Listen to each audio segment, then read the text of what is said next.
স্কুলগুলোতে যখন যায় নারীরা, ঘরের মহিলারা, কিশোরী নারীরা, তাদের একটা সেফটি সিকিউরিটি থাকে না। এই বন্যার সময় তাদেরকে কিন্তু বোরকা পরে তাদেরকে সাইকোলজি সেন্টারে যেতে হয়। Let's talk about urban areas itself in Dhaka. We do have access to policymakers, Yes. but are the youth taking advantage of it? They have actually taught themselves how to speak the language of policymakers so that they can be part of actually formulating and Of the decision planning. making. Yeah, exactly. How can development partners actually help them in attaining these skills?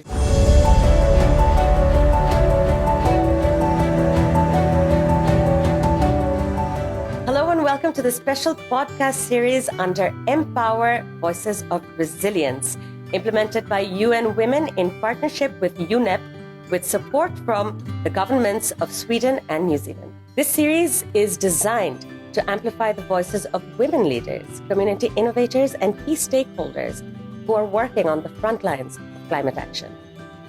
Across Bangladesh's most climate vulnerable regions, women are not only adapting to climate change, they are leading solutions.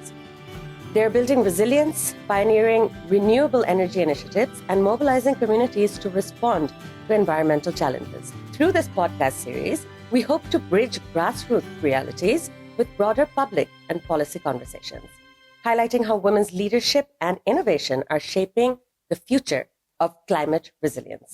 I'm Naziba Bashir. I will be your host throughout this series. Today's episode will explore youth and innovation for climate justice.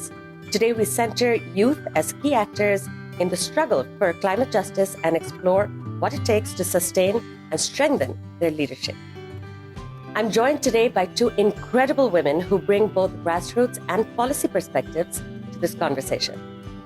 Our first guest is Sheuly Sharma, Executive Director of Jago Nari Unnayon Sangstha, a women-led civil society organization based in Cox's Bazar, working to advance gender equality, climate justice, and community resilience. Sheuly, welcome and thank you for joining us today. Our second guest is Nayoka Martinez Bäckström, First Secretary for Environment and Climate Change and Deputy Head of Development Cooperation at the Embassy of Sweden in Bangladesh. With experience across Asia and Africa, she brings a global perspective on climate diplomacy and development cooperation. Nayoka, welcome to this conversation. Thank you for being with us. Thank you for having me. Sheuly appa, let me start with you first. আপনি বহুদিন ধরে খুব গভীরভাবে grassroots ওয়ার্কে আপনি involved আছেন gender equality, climate resilience এবং youth engagement নিয়ে। যদি জানতে চাই যে আপনি আসলে কিভাবে প্রথমে এই কাজের সাথে যুক্ত হলেন, স্পেশালি আপনি যখন ছোট ছিলেন, আরো কম বয়স ছিল আপনাকে কি মোটিভেট করেছে যে আপনি এটা নিয়ে অ্যাডভোকেসি শুরু করলেন? গ্রাসরুট লেভেলে মূলত কাজ করতে গিয়ে প্রথম চ্যালেঞ্জ হচ্ছে আমরা যখন কাজ করি একজন নারী, আবার হচ্ছে সেখানে মাইনরিটি কমিউনিটির নারী, দুইটাই কিন্তু চ্যালেঞ্জিং একটা বিষয়। আমরা কিন্তু ক্লাইমেট প্রবণ এরিয়াতে থাকি, একেবারে নদীর পাড়ে আমার বাড়ি। সেখানে দেখা যাচ্ছে ম্যাক্সিমাম টাইম এই যে বন্যা, খরা, জলোচ্ছ্বাস, ঘরের মধ্যে পানি হয়, হ্যাঁ, এগুলোর সাথে কিন্তু আমাদের বড় হওয়া। স্কুলগুলো কিন্তু মূলত বাংলাদেশের সাইকোলজি সেন্টার হিসেবে ব্যবহার হয়। ওই স্কুলগুলোতে যখন যায় নারীরা, ঘরের মহিলারা, কিশোরী নারীরা, তাদের একটা সেফটি সিকিউরিটি থাকে না। একই রুমের মধ্যে অনেক লোকজনকে রাখা হয়, আবার ওদেরকে যে ফুডটা দেওয়া হয় ওটা কিন্তু ওখানে পর্যাপ্ত যে ফুড আছে তা না। এই সবকিছু মিলাই একসময় মনে হয়েছে না এদেরকে নিয়ে কাজ করা উচিত, এদেরকে অ্যাওয়ারনেস করা উচিত। মূলত জাগো নারীর শুরুটা হয়েছে একেবারে আমি যখন ইয়াং, তখন আমি স্টুডেন্ট, আমি মাত্র ইন্টারে পড়ি। এই যে আমাদের একটা টিমের স্ট্রাগল ছিল, সেটা হচ্ছে ওই সময় চিরা গুড় এই যে কালেকশন করা বিভিন্ন দোকান থেকে, তারপরে এটা নিয়ে গিয়ে আমরা নৌকায় করে বিভিন্ন বাড়ি বাড়ি দিতাম। এখানে যেটা হচ্ছে, এটা হচ্ছে ইমোশনাল একটা বিষয় ছিল, এলাকার প্রতি কমিটমেন্টের একটা বিষয় ছিল। আমাদের এলাকায় ম্যাক্সিমাম লোক ছিল দরিদ্র, আর হচ্ছে তাদের এডুকেশনের জায়গাটা ওরা অনেক বেশি পিছিয়ে আছে। ওখানে যেমন কনজারভেটিভ একটা সোসাইটি, নারীরা এই বন্যার সময় তাদেরকে কিন্তু বোরকা পরে তাদেরকে সাইকোলজি সেন্টারে যেতে হয়, কোথায় ঢাকলো কিনা, কি হলো, এরকম ড্রেস নিয়ে সবার চিন্তা ভাবনা। একটা নারীর সেফটিটা কতটুকু হচ্ছে, সিকিউরিটিটা পাচ্ছে কিনা, তার ওখানে পর্যাপ্ত ওয়াশরুম ব্যবস্থা আছে কিনা, তাকে ওখানে ফুডটা দেওয়া হচ্ছে কিনা, তার মেনস্ট্রুয়েশন হাইজিনে তাকে সাপোর্ট করা হচ্ছে কিনা, এই জিনিসগুলো কিন্তু ওখানে মানুষ চিন্তা করে না। এই জায়গাতে সচেতনতা বৃদ্ধির জন্য কিন্তু মূলত কাজ করার লক্ষ্যে জাগো নারী উন্নয়ন সংস্থা কাজ শুরু করে 2008 সাল থেকে। আমাদের আসলে আমাদের জার্নিটা খুবই ইমোশনাল। আমরা প্রথমে হেলথের সাপোর্ট দিতাম তাদেরকে, প্রাইমারি ট্রিটমেন্ট দিতাম, 18 রকম প্রাইমারি ট্রিটমেন্ট ছিল বিভিন্ন ডিজিজ গুলোর। এরপর যেগুলো খুবই সিভিয়ার ছিল তাদেরকে আমরা সদর হসপিটাল বা উপজেলা সদর হসপিটালে রেফার করতাম। তৃণমূলে যখন আমরা কাজ করতে যাই অনেক রকম চ্যালেঞ্জের মধ্য দিয়ে আমাদেরকে কাজ করতে হয়। আর তৃণমূলের নারীদের পর্যাপ্ত কিন্তু ট্রেনিং পায় না।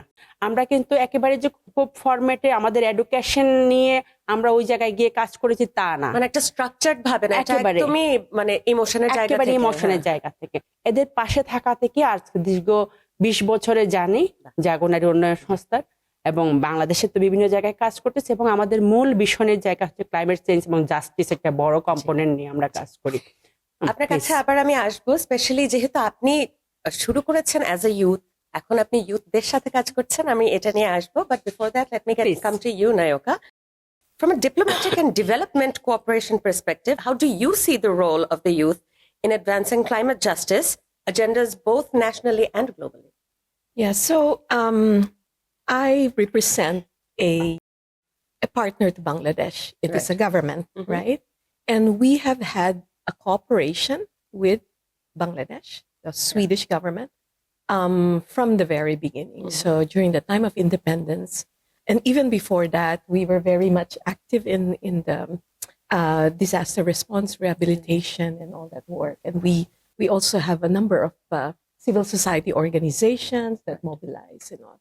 So this is the perspective that I come from. So when I arrived in Bangladesh almost 5 years ago, one of the main assignments that I had as a development cooperation officer in charge of the climate and environment portfolio is to actually expand the engagement with youth, right? And that is not like something that you can do overnight. It's not an easy task because you already recognize from the very beginning that young people, they have different conditions. So you ask yourself, and also of a completely different country, so you have to learn the Bangladeshi youth all over again, right? Yeah, fortunately I'm also Asian, so then that has been an advantage.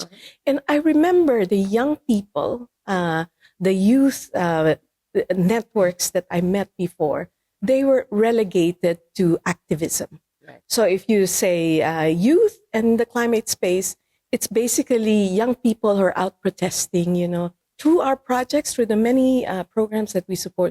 I have also had the opportunity to travel around the country, and there the demands and the way youth organize is also different, right? Yeah, because they organize around very practical things. They organize around like being responders to disasters. They organize around livelihoods. They organize around the school activities and all that.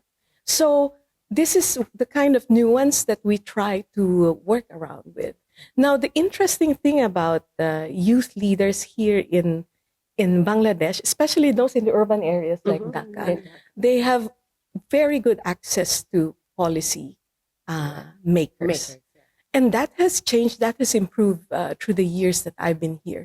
So it means that the young people have now sort of like graduated from being activists to advocates, and now to even influencing Bangladesh on policy. But if I may ask, have you seen enough youth engagement in this regard, though? Let's talk about urban areas itself in Dhaka. We do have access to policymakers, but are the youth taking advantage of it for the sake of for the sake of climate justice? Yes, I can, at least from what I've seen and the initiatives that we work with, I see young people actually taking advantage of this opportunity. So, for example, we work with government, right? We work with policies. We make sure that policies are implemented fairly, right? And we support the organizations that actually are part of this implementation. Now, for the young people that are interested in this policy making, they have actually taught themselves how to speak the language of policymakers so that they can be part of actually formulating and of the decision planning. making. Yeah, exactly. So a very good example would be the the NDCs, the nationally determined contributions of Bangladesh, which is a strategy for reducing emissions through a number of investments that you can make in different sectors. Now, that is a very, very difficult, document, government document to work with, because you're talking about energy, you're talking about, waste management, transport, emissions, reducing emissions through there. But so like very specific all the way down, very right? specific. But, there were a number of youth networks that actually managed to organize around, this particular important commitment of Bangladesh, the NDC, and actually provide inputs. So now if you look at Bangladesh NDC, it's one of the few countries that has a document that has a very specific section on how youth will be engaged in climate mitigation and adaptation. So that's one. And the other thing is that they have advocated for the social aspects to it. They've raised the issue of the benefits on health, on education, and well-being, which is something that, when you talk about huge investments, you don't normally think about those aspects. And that is where the justice as well comes in, right? And young people who are engaged in this policy space, they have also managed to negotiate with the government to be part of the negotiations, the formal negotiations on climate finance and, the Paris Agreement. So over the last 2-3 years, we've had youth who are official members of the Bangladesh delegation to the Conference of Parties, the COP, where all the huge decisions on climate is being made. Yeah. Thank you so much. So আমরা Nayka থেকে ইউথের engagement একটা broad lens থেকে দেখলাম। আমি যদি আরেকটু সূক্ষ্মভাবে আপনার কাছ থেকে জানতে চাই, আপনিও শুরু করেছেন একজন একজন মানুষ হিসেবে এবং এই ফিল্ডে কাজ করছেন, এবং আপনি এই কথাটাও বলেছেন যে তৃণমূল সব নারীদেরকে একসাথে হতে হবে। তো আমি যদি ইউথের কথাই জিজ্ঞেস করি এখানে, যে এই মুহূর্তে আসলে ইউথ আপনার লেন্স থেকে ইউথ এই ক্লাইমেট ইনজাস্টিস কিভাবে অ্যাপ্রোচ করছে এবং কোন ট্রেডিশনাল অ্যাপ্রোচের থেকে ভিন্ন কিনা এটা। আরেকটা জিনিস হচ্ছে, যদি তৃণমূল নারীদেরকে একসাথে করতে হয়, তাহলে ইউথের এখানে এফেক্টিভ কি স্টেপ নেওয়া উচিত? বাংলাদেশ যে এডুকেশন সিস্টেমটা, ওটার মধ্যে আপনার জেন্ডার রেসপন্সিভ জায়গাগুলো কিন্তু ওভাবে ইনবিল নাই। আপনার কিভাবে হাউ টু ট্রিট একজন ফিমেলকে, কিভাবে সে কথা বলবে এবং কিভাবে তার সাথে সাপোর্ট সিস্টেমটা কিভাবে বিল্ড আপ করবে, এবং ইমার্জেন্সি যখন রেস্কিউ টিম তৈরি হচ্ছে তখন একজন সে মেল হতে পারে, ফিমেল হতে পারে, সে কিভাবে আরেকজন ফিমেলকে সাপোর্ট দিবে, এবং একজন ডেলিভারি অবস্থায় একজন ফিমেলকে কি সাপোর্ট দিবে, এবং একটা কিশোরীকে সে কিভাবে রেস্কিউ করবে, একটা শিশুকে রেস্কিউ কিভাবে করবে। এই জায়গাগুলোতে অনেক বেশি আমাদের একটা সচেতনতার অভাব আছে। সেই জায়গাগুলোতে আমরা মনে করেছি, আপনি জানেন 2019 সালে যে ওমেন পিস অ্যান্ড সিকিউরিটি পলিসিটা হয়েছে, সেটা বাংলাদেশ গভর্নমেন্ট সহ এবং আপনার যে রেস্কিউ টিম আছে এদেরকে, এই পলিসিটা কিন্তু আমরা বিভিন্ন জায়গায় অলরেডি এখন ওয়ার্কশপ হচ্ছে, সেমিনার হচ্ছে। আমরা ওখানে দুইটা বিষয় আছে, আপনার ওদেরকে রিলিফ কিভাবে দিবেন এবং রিকভারি কিভাবে করবেন। ওই পলিসিতে কিন্তু একেবারে নির্দেশনাগুলো খুব সূক্ষ্মভাবে সুন্দরভাবে দেওয়া আছে।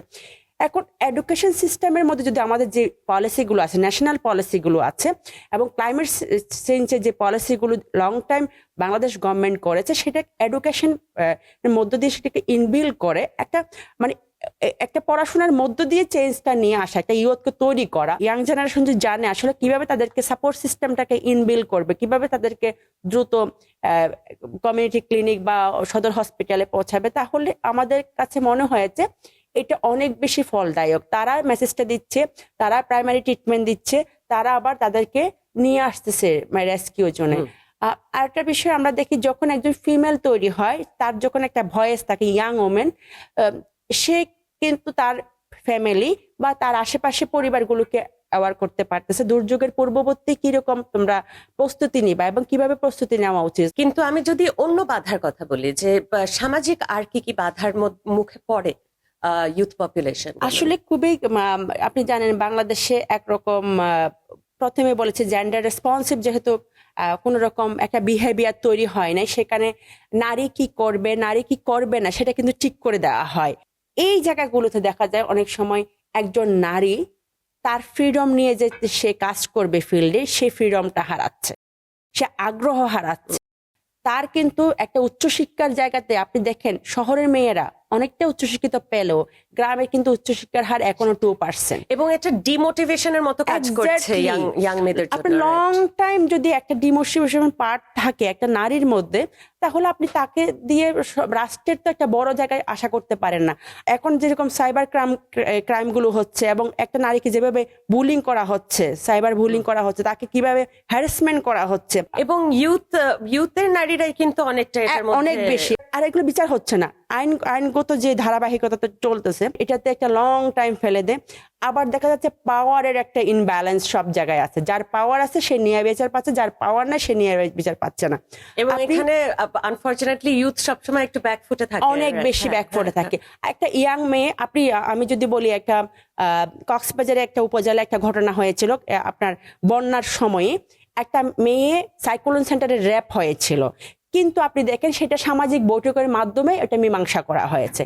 তো এটা তো আপনার নন জুডিশিয়াল একটা বিষয়, সেটাতে আপনাকে নিয়ে যেতে হবে কোর্টে, সেটা আপনি বিচার করতে এডিআর করতে পারেন না। এটা এডিআর তো করার সুযোগই নাই, এডিআরে বসার সুযোগ নাই, কিন্তু এডিআরে বসেছ আর ওই দর্শকের সাথে বিয়ে করে। আপনি ক্লাইমেট চেঞ্জে যে একজন নারীকে, একজন ইয়াং নারীকে কত রকম যে হ্যারাসমেন্টের শিকার হতে হয়। এই যে এই নারীটা ক্লাইমেট চেঞ্জ, তার পরিবার থেকে তারা সাইক্লোন সেন্টারে আসলো, সাইক্লোন সেন্টারে সে র্যাপের শিকার হলো, আবার সে বিচার পেল না, আবার সে রেপিস্টকে বিয়ে করলো, তার সারা জীবনটা কিভাবে যাবে? নারীরা কিন্তু একদিকে ভালনারেবল, আরো বেশি ভালনারেবল করা হচ্ছে সিস্টেমের কারণে। সিস্টেমগুলো কিন্তু আমরা এখন স্ট্রং করতে পারি না। Nayoka, so she was also talking to me about the will and the passion that the youth actually have to do work, but there are some disadvantages for them. So, but A lot. right. So, despite the passion, despite the will to do the work, they do require skills, and the education system is not providing those skills to them. So, what kind of skills do you think the youth needs, and how can development partners actually help them in attaining these skills? Yeah, this is an ongoing discussion actually, because I mean, we are used to a certain way of channeling development cooperation. We are dependent on other actors, hoping that this would sort of like reach the young people who actually want to have a bigger role. Yeah. But then there is a power dynamics that She was just talking about the power dynamics. And in this space of climate change and climate justice, where Bangladesh is actually one of the most we're one of the frontline countries. Yes, frontline countries. And also, it's not just what you are exposed to, but also the capacity to actually recover or to adapt still has to be worked on, to be diplomatic. Yeah. And this is what the young people who want to be in the climate space are recognizing. And so I think primarily to understand that to work in the climate space requires an understanding of the science and concepts. I mean, we have seen that young people, some young people can get drawn into, like where the crowd goes and will say things that they may not understand. Right? Yeah. But what we need to understand is that the young people themselves have to decide what kind of role they want to take. There are those that would automatically want to work towards government, the policy space. And there they really have to prepare for that, because you can't say, we want justice, we want a reduction of climate death and all that, so we don't have to, so we can invest in our future.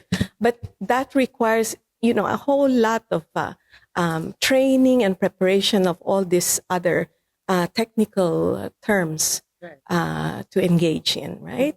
But there are those that want to work with their communities, primarily for finding or designing some, adaptive kinds of projects or livelihoods and all. And that is also a different kind of support that you have to sort of like ensure these are channeled to them. And then there is also this effort, like you were talking about the education system not really prepared to support young people to lead in the climate space, right? But we also have to understand that whether you're educated as an engineer, a researcher, or a journalist and all that, everyone, no matter what the background, has something to contribute to the climate space. Because So then ultimately climate change affects everybody. Yes, Exactly. yes. Every single So you person. use those kinds of, conditions, individual conditions you have to actually, create that role. So right? individual will is actually very, Yes, very very- important over here to Yeah, actually go yes. out and learn Yes. yourself a little bit. Yeah, because the need for engagement is long term. So therefore, we as a development partner, we have to think in terms of long term capacity building and But support. if I may ask Yeah? this, you had earlier said that in urban spaces, the youth do have access to policymakers and Yes. they can easily go and speak to them or engage in Yes. discussions.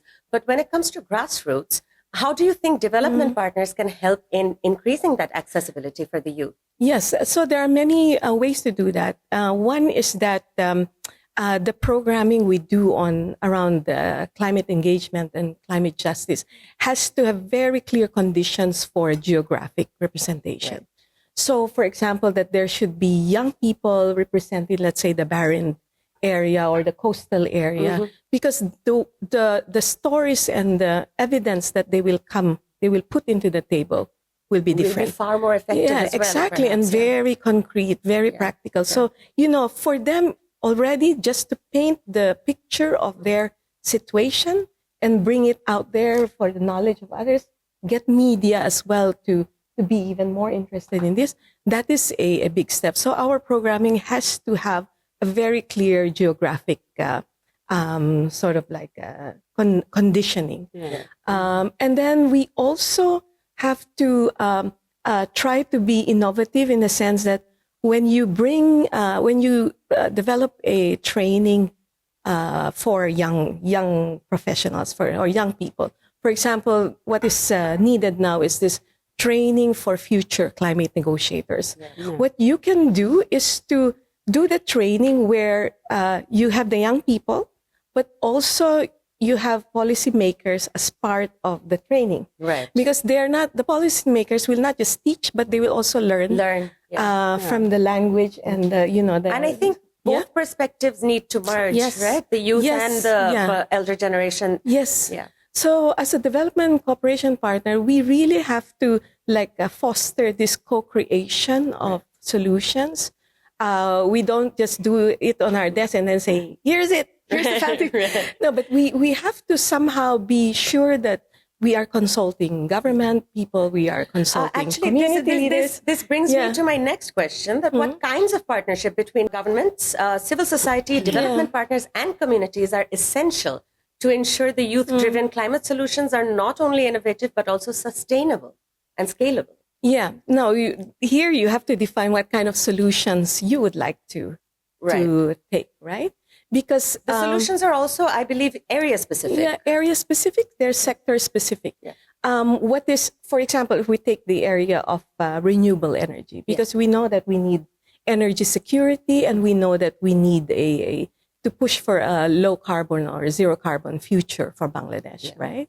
So in this case, there's very strong demand, not just for the technical knowledge, but also for seed money to actually develop solutions, and then also training for entrepreneurship, because this is not just like a grant-based area. You actually want to encourage young people who have ideas on how to set up, solutions in their communities or around water efficiency or around different kinds of adaptive technologies, etc. So this is another discussion that we need to take, we need to advocate for with the government to make it easier for access. So what we do now is that the exposure to other youth networks outside of Bangladesh is important. So we try to create like regional programming where young people from Bangladesh will learn from other young people in the region. We have scholarships to bring Bangladeshis out to Sweden, for example, because Sweden is a a center of innovation. Yes. And there they really make a lot of sort of like programming for young entrepreneurs. And that is also the kind of exposure we want to give to potential leaders here, because then they can come back to Bangladesh and make the kind of demands on what type of support they should be having from the They government. can be very specific about what they need. Yeah, and from businesses as well. So this is the puzzle that we're constantly trying to. So I have just one last question for you. Actually, it's two questions in one question. Okay. It's for both of you. Nayoka, you can go first. If there's one key change that could significantly strengthen youth leadership in climate justice today, what would that be? And when you think about the future of climate action, what gives you hope about the role that the youth are playing? What a nice question. Because this change that we're talking about is already happening, right?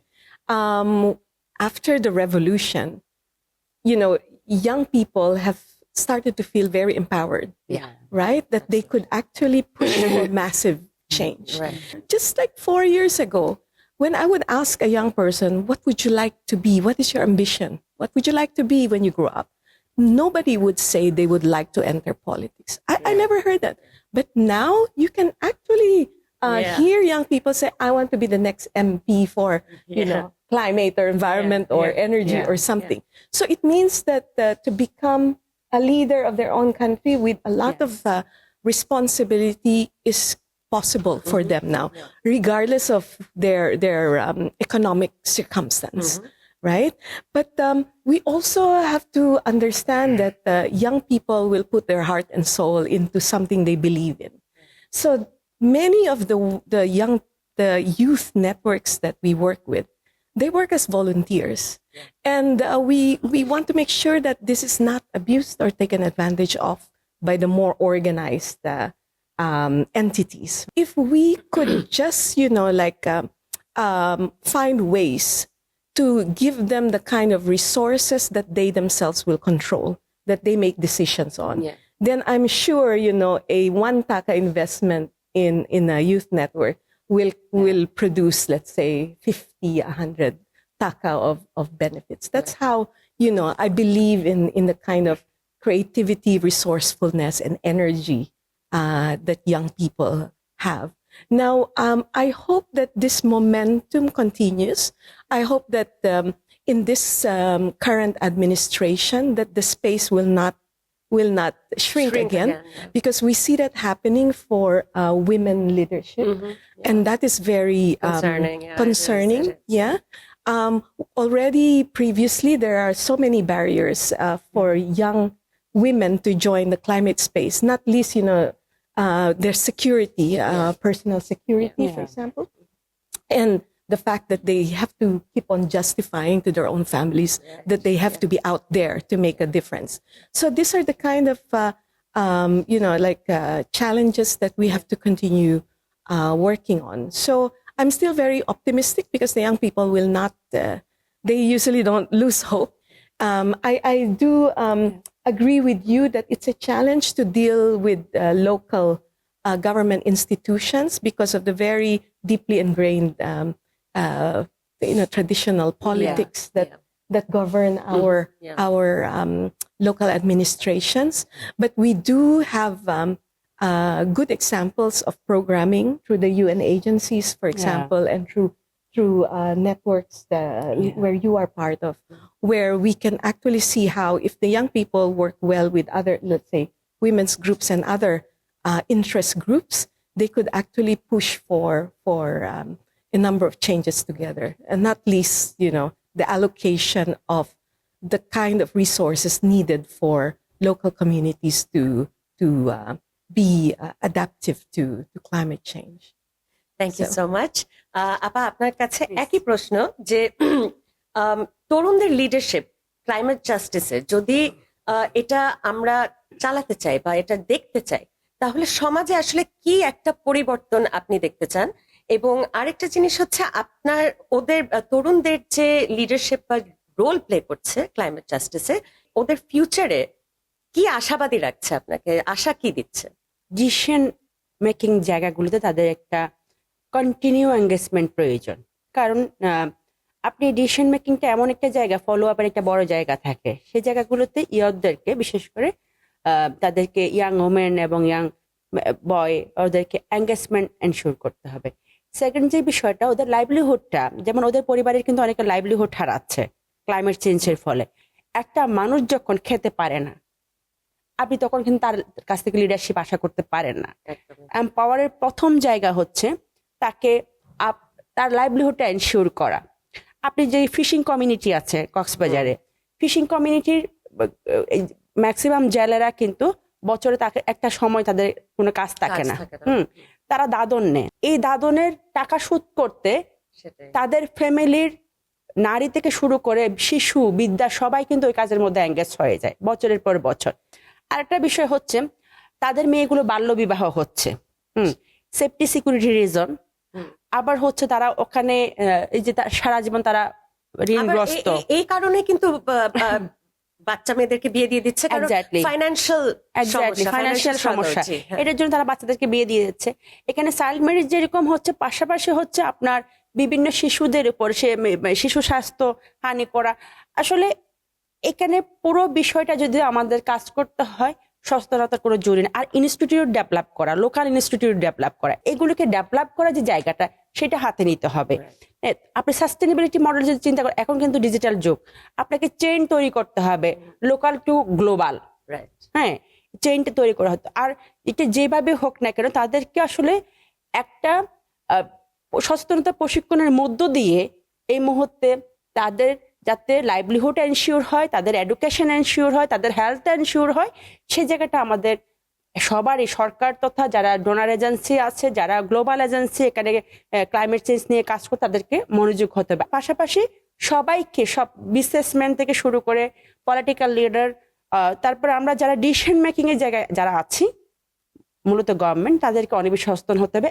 তাদেরকে সুযোগ দিতে হবে তৃণমূল নারীদের এবং ইয়াদদের। DC অফিসে যে কমিটিগুলো হচ্ছে, দুর্যোগ ব্যবস্থাপনা কমিটি, সেখানে একজন নারী থাকুক যে ভয়েস রেজ করতে পারে, যে পলিটিক্যাল সব বিষয়গুলো, এলাকার বিষয়গুলো বুঝে। আপনি এমন নারী বসা দিবেন না যাকে শুধু সাইন করে। এগুলো আসলে সূক্ষ্ম বিষয় হলো নারীকে এই জায়গাগুলোতে বাধাগ্রস্ত হচ্ছে, তাকে কিন্তু সাপোর্ট দিতে হবে। ইয়ুথকে আমাদের খুঁজে নিতে হবে, তার যে অপরচুনিটি আছে সেটাকে কাজে লাগাতে হবে রাষ্ট্রের পজিটিভ দিকগুলোতে। আপনি একটা যুব সমাজ, আপনি ভালো কাজে এঙ্গেজ করতে না পারলে সে খারাপ কাজ করবে। Thank you so much to both of you for such valuable information. I learned so much. But more than that, thank you for the wonderful work you guys are doing. It gives us hope for a better Bangladesh. Thank you so much.